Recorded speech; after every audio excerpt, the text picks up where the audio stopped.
எல்லாம் ஒரு நாள் மாறும், யுகமும் ஒரு நாள் திரும்பும், அதில் உன் உண்மை முகம் தெரியும். இது யார் சொன்னதுன்னு தெரியல, யூடியூப்ல ஒருத்தர் சொன்னாரு. அதாவது இயற்கை நம்மிடம் ஏதோ ஒன்று சொல்ல விரும்புகிறது. Nature is discussing for the people. அப்படின்னா இயற்கை நம்மள்கிட்ட ஏதோ ஒன்று சொல்ல வருது. மனிதனாகிய நம்மிடம் இயற்கை சொல்ல விரும்புவது, நீங்கள் எவ்வளவு உயரத்திற்கு போனாலும் இயற்கையோடு ஒன்றி வாழ வேண்டும்.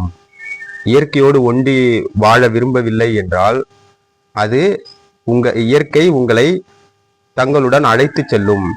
இயற்கையா தான் வாழணும், அதுதான் இயற்கை. அப்படின்னும் போது இப்போ சிலிண்டர் தட்டுப்பாடு, அப்புறம் டீசல் பெட்ரோல் தட்டுப்பாடு, அதுக்கப்புறமா எண்ணெய், சமையல் எண்ணெய் தட்டுப்பாடு, இந்த மாதிரி எல்லாமே தட்டுப்பாடா போயிட்டு இருக்குது. இந்த சூழ்நிலையில நம்ம இந்தியாவில் இருக்கிறோம் அப்படின்றது ரொம்பவே சேஃப். இந்தியாவில் இருக்கிறதுக்கு ரொம்ப பாதுகாப்பான நிலையில நம்ம இருக்கிறோம். இன்னைக்கு இந்த மாதிரி உட்காந்து பேசிட்டு இருக்க முடியுது. ஆனா வெளிநாடுகள்ல இந்த மாதிரியான பாதுகாப்பே இல்லை. மக்கள் வந்துட்டு கிட்டத்தட்ட லட்சக்கணக்கான மக்கள் தங்களுடைய பிறந்த நாட்டை விட்டு இடம் பெயர்ந்திருக்கிறாங்க போர் பதற்றத்தின் காரணமாக. இந்த போர் எதனால உருவானுச்சு, ஏன் இன்னுமே முடிவடையலை அப்படின்றது தெளிவான காரணம் யாருக்குமே தெரியல. யூடியூப்ல நிறைய பேர் உட்காந்து பேசுறாங்க, ஆனா யாருக்குமே அந்த உண்மையான காரணமும் தெரியல, உண்மையான முடிவும் தெரியல. அப்படி இருக்கிற நேரத்துல கரண்ட் சுச்சுவேஷன் என்னன்னா சிலிண்டர் தட்டுப்பாடு. அதனால நம்ம தமிழ்நாடு அரசாங்கம், இந்திய அரசாங்கம் எல்லாமே ஆலோசனை பண்றாங்க. சிலிண்டர் தட்டுப்பாடு அதிகமாகிற காரணத்தினால சிலிண்டர் பதுக்கி வைக்கிறதும் அதிகமாயிட்டு இருக்குது. அதனால இப்போ ஒரு சட்டத்தை வேற அமல்படுத்தி இருக்கிறாங்க. சிலிண்டர் பதுக்கி வைக்கிறவங்களுக்கு 7.5 வருஷம் சிறை தண்டனை வழங்கப்படும் அப்படின்னு சொல்லி அறிவிச்சிருக்கிறாங்க.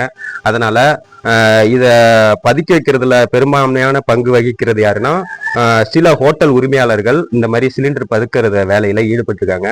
அதனால ஹோட்டல் உரிமையாளர் சங்கத்து மூலமா இதுக்கு என்னதான் தீர்வு அப்படின்றதையும் அரசாங்கத்துக்கிட்ட கேட்டிருக்காங்க. ஆனா தெளிவான முடிவு இன்னும் வரல. அதே போல டீசல் மற்றும் பெட்ரோலுடைய தட்டுப்பாடும் வரக்கூடிய காலங்கள்ல வரும். போர் முடியலை அப்படின்னா கண்டிப்பா அது அந்த மாதிரி தட்டுப்பாடு வரும் அப்படின்னு சொல்றாங்க. இதுக்கான தீர்வு என்ன அப்படின்னு பாத்தீங்கன்னா திரும்ப நம்ம பழைய நிலைமைக்கே போவோமா அப்படின்றதும் தெரியல.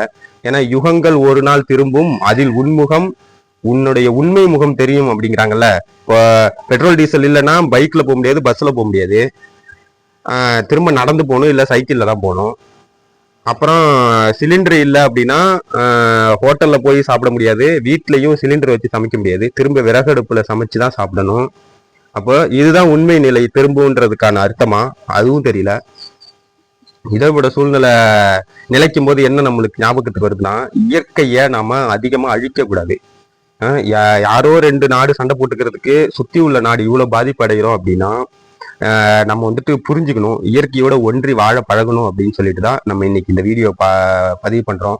இதுக்கு தீர்வு இல்லையே அப்படின்னாலும் மனிதனை பொறுத்தளவு இயற்கையை மிஞ்சினவன் மனிதன் கிடையாது. இயற்கைக்கு அடுத்துதான் எல்லா உயிரினங்களும். ஆனா மனிதன் அப்படி சிந்திக்கிறது இல்லை. இயற்கையும் நம்ம வந்துட்டு அடக்கி ஆளணும் அப்படின்னு நினைக்கிறான். ஆனா இயற்கை நம்மளை அடக்கிறோம், அதான் அடக்கிக்கிட்டு இருக்குது. பார்ப்போம் என்ன நடக்குதுன்ட்டு வெயிட் பண்ணி பார்க்கலாம். நன்றி, வணக்கம்.